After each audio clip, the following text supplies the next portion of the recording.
remember if she said it specifically, but she damn near was like, "You don't even visit your goddamn mom." Like it wasn't like that. It wasn't like that, but it kind of was because she kind of was like, "You Americans, da da da, y'all privilege," like, and they got into a little spat, and there is an age difference.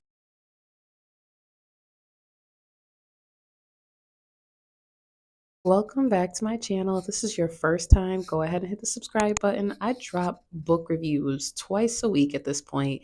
I read urban fiction, psychological thrillers, short stories, women's fiction, poetry. What was historical fiction? It's something I got into a couple days ago. I didn't even know that was like a I don't know. I didn't know that was like necessarily a thing, I guess, but I fell in love with it. Oh my gosh. So, this book is titled The Contractors. It is part of the Out of Line collection. Excuse me, I have a hiccup. It is by Lisa Coe.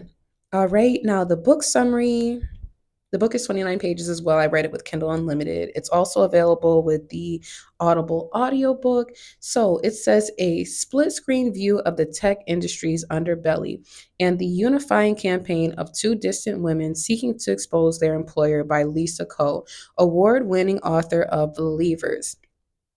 In this eye opening short story, a tech reporter's mistake unites two women 8,000 miles apart, one in New Jersey, one in the Philippines. Same name, Sandra Guzman. Same job, content moderators for a mega social media website. What transpires between them is a friendship that changes their perceptions of each other's privileges and challenges the powers of the very industry they work for. So the book came out September 1st of 2020. It currently has 639 reviews. It has a 3.9 rating. I don't know why the hell y'all have this so low. Okay, because to me this was not a 3.9 book. This was at least a 4.7. Okay, because Sandra is the one that's living in New Jersey. And the way it starts off is literally a reporter wants to write an article about basically working as like this content person. And what their job is at this social media branch is literally to they're watching horrifying videos. Basically, those videos of people unaliving themselves, people being unalive, people being raped, all types of content that assholes love to upload on the internet for all to see. It's someone's job to sit behind the computer when we make those reports of, hey, this is spam, or hey, this is inappropriate, or hey, this is that. There's someone that's watching that every single day, and that is their job, and that's how they get paid. And this book is not the first time I've heard about how they are not compensated enough for the trauma they are literally subjecting themselves to. I believe at this position, she was making like $14 an hour in New Jersey. I've never lived in New Jersey. I lived in New York for all of my life up until 4 years ago when I moved to Tennessee. $14 an hour is not free to make it anywhere in this country. I don't know. Maybe in the deep roots of like Mississippi, or if you live in East Bumblefuck somewhere, $14 is not enough to sit here and be getting traumatized by watching all kinds of stuff. So what happens is this reporter sends out this email and he's intending it to go to Sandy instead of Sandra. Okay. They both have the same name. Now, Sandra is a little bit older than Sandy. So she decides, like, you know what? Let me go ahead and like be a little bit nosy. Let me shoot her an email and try to get a better understanding of who she is, whatever.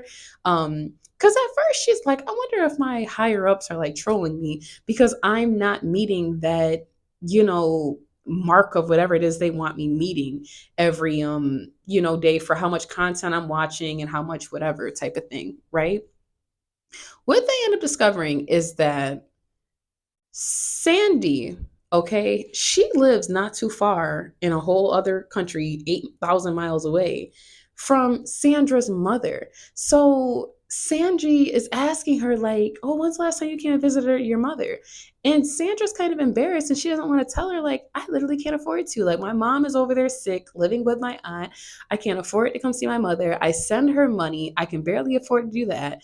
I have like $100 in my savings account and I have to figure out, do I actually save it for myself because I really fucking need it? Or do I send it off to my mother who's in this other country and that's sick and that's not really fully telling me at first her full diagnosis that she's suffering from and what she's been diagnosed with. So they're kind of going back and forth with each other, talking about the differences in their, their work and their life. And, the cost of living is different. Obviously, it's vastly different in both places. And Sandra kind of sort of Sandra knows that Sandy is being underpaid, but she also knows that she's being underpaid. The problem is they're both being underpaid. They're both in a freaked up situation, really bad. But the problem is Sandy, that's all the way 8,000 miles away, she's being held to certain quotas and standards that are not being placed at the same position here in New Jersey and in America. So when the reporter goes and interviews her, Sandy's like, oh, I feel like he twisted my words. I feel like he made it seem like I was saying something bad about the company and this and that. Like, she does not like how the interview basically reported what she was saying. Sandra's trying to explain to her and this is all through email. Sandra's trying to explain to her, like, girl, it came off as an expose because it is a effing expose. They're doing you guys filthy over there. Like, don't get me wrong. We definitely are not, we're not Hitler's favorite over here, but you guys definitely are getting shitted on in a crazy way. Okay. Like, it's not good for either one of us, but girl, they're really doing it filthy to you guys over there. And they end up getting into a spat of like Sandy feeling like Sandra is like super entitled and like, oh, you don't even, I don't remember if she said it specifically, but she damn near was like, you don't even visit your goddamn mom. Like, it wasn't like that. It wasn't like that, but it kind of was, because she kind of was like, you Americans, y'all privileged, like, and they got into a little spat, and there is an age difference. Okay, there's like a 10-year at least age difference, so there's some emotional maturity that's lacking, there's some life experience that's lacking, there's just some lacking that's lacking. The way the story ended was so damn good though, because when Sandy became hip to the game, my girl took it and she used it to her advantage. Sandra, she had a kind of sort of bittersweet happy ending as well, because Sandra is a mother as well. So she's juggling, being a single mother. I believe that the father really doesn't help at all. She got this roommate slash, I think it's kind of sort of her boo too, that just sits on the couch and plays video games all day because he hurt his back at work. She's carrying a lot on her own, and my girl is doing the best she can, but it's tough. It's tough. I love the way their friendship turned out. I highly, highly recommend reading this book.